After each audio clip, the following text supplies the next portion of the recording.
And we begin with the devastation playing out in Hawaii. Wildfires raging across Maui tonight. People racing to escape the flames. Hundreds of homes and businesses destroyed.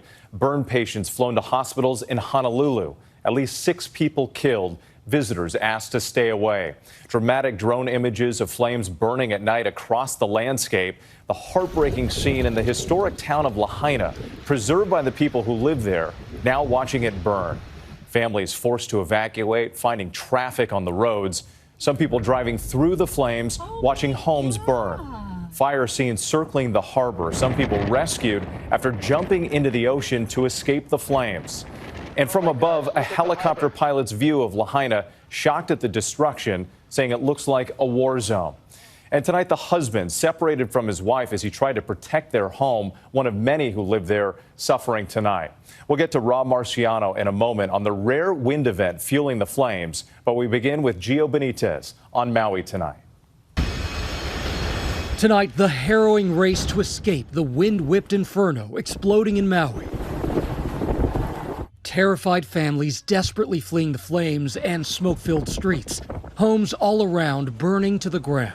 Moments ago, officials confirming at least 6 people losing their lives. 6 fires erupting on the islands of Maui and Hawaii Tuesday, destroying hundreds of homes and businesses, forcing mass evacuations, at least a dozen people jumping into the ocean to get away in Lahaina. Lahaina is on fire. Apocalyptic scenes in that popular tourist town and historic cultural landmark home to 12,000 people. Steve Scott desperately trying to fight back the flames. And you were essentially trapped in the middle of the fire. Right. I was with a hose shooting it up, trying to protect our building, and plantation house, all of that blew up. Getting separated from his wife. I'm trying to find my wife. I know she's safe. I think she's safe, but I haven't found her yet. And you can see the powerful winds here right now. You could also see that dry terrain that quite literally created the perfect storm for a fire this devastating. And right here, this is the one road in and out of Lahaina, making it incredibly difficult to just get out. Lahaina's iconic front street, with buildings dating back to the 1700s ravaged by flames. Dustin Johnson describing the moment he escaped. I was the last one off the dock when the firestorm came through the banyan tree and took everything with it. And I just ran out to the beach and I ran south and I just helped everybody I could along the way. Officials say that 150-year-old banyan tree, treasured by both locals and tourists alike, is gone. If you got someplace to go, someone's house. Okay, we will. KITV meteorologist Malika Dudley dropping everything, evacuating with her family from Kula. There was a red glow outside of our window. The fire was right above our property. Oh my gosh, look at the harbor. Daylight revealing the scope of the devastation here. Aerial video showing home after home destroyed. We were not prepared for what we saw. It was heartbreaking. It looked like an area that had been bombed in a war. Authorities saying 911 services down in some areas. Hospitals are overwhelmed with burn patients. Buildings are charred. Fires are not completely contained, and there's still fear that the fires would go into different communities. Heartbreaking scenes playing out there. Let's get to Gio Benitez joining us from Maui. And Gio, we know the National Guard is now assisting local authorities, but what are officials telling tourists tonight?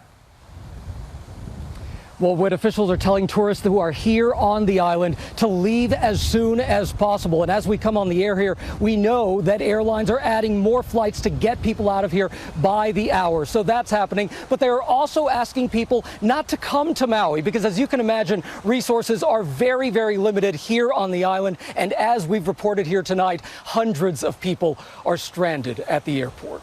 All right, Gio, thank you. And now to more with Malika Dudley, a meteorologist at our Honolulu station KITV, but also a Maui resident forced to flee with her family in the middle of the night, describing that experience in her own words. We got a call from our neighbor who said, "Get out of your house." And we looked out the window and there was a red glow outside of our window. The fire was right above our property. Woke up all the children, piled them into my car. I've got 3 children and I have a child of a friend with me as well, which just kind of heightens that level of anxiety quite immediately, if you will. And we started to drive towards my best friend's house. We knocked on her door, woke them up at 4 a.m. And that's where we've been sheltering ever since. Unfortunately, other areas on the island are still right in the thick of it and still dealing with loss of communication. People can't get in touch with their family members. We don't know how many structures have been taken. And last night was like Armageddon. It was wild driving back along the Central Valley and seeing 2 fires up on the hill and a massive fire building over another part of the island down south in Kihei. That's what you're showing right now. And knowing that on the opposite side of the island in Lahaina, people were literally running for their lives. Could really sense the emotion in her voice there. Our thanks to Malika Dudley for speaking with us tonight. Let's bring in ABC's senior meteorologist Rob Marciano. And Rob, we're seeing this unusual weather pattern in Hawaii driving those powerful winds. Yeah, very unusual with the entire Pacific. That pattern is beginning to shift a little bit west. That's the good news, and tomorrow will be a better day, but tonight we still have some issues. That high pressure north of the islands and that Hurricane Dora now southwest of the islands, that pressure gradient has amplified those typical easterly trade winds and got into 70, 80 miles an hour last night. Today, 40, 50, maybe 60 miles an hour until at least 6 o'clock local time. So red flag warnings remain up. Remember, they're still in a drought, so very dry fuels, and those advisories will bring winds to 50 miles an hour. But tomorrow, Whit, should be a better day. Definitely looking forward to some relief there. But Rob, while we have you, you're also tracking severe weather on the mainland as well. Tornado watches in 4 states at this hour. That's right. A very active pattern here, and this system looks to be pretty strong as it heads towards the east. The areas that have the tornado watches are parts of Oklahoma, Kansas, Missouri, and Arkansas. You see it there. But look at all the flood watches across the Mid-South into the Ohio River Valley. Even have a thunderstorm watch out for parts of Alabama. And this system, you can kind of see it congealing overnight tonight into tomorrow into the northeast. And I think there's going to be a bit of a washout. We'll see some winds, some rain, some thunder and lightning, heavy rain at times right through the evening rush. We could see some flooding along the I-95 corridor. Whit. We know you'll be tracking all of it. Rob Marciano, thanks so much. Hi, everyone. George Stephanopoulos here. Thanks for checking out the ABC News YouTube channel. If you'd like to get more videos, show highlights, and watch live event coverage, click on the right over here to subscribe to our channel. And don't forget to download the ABC News app for breaking news alerts. Thanks for watching.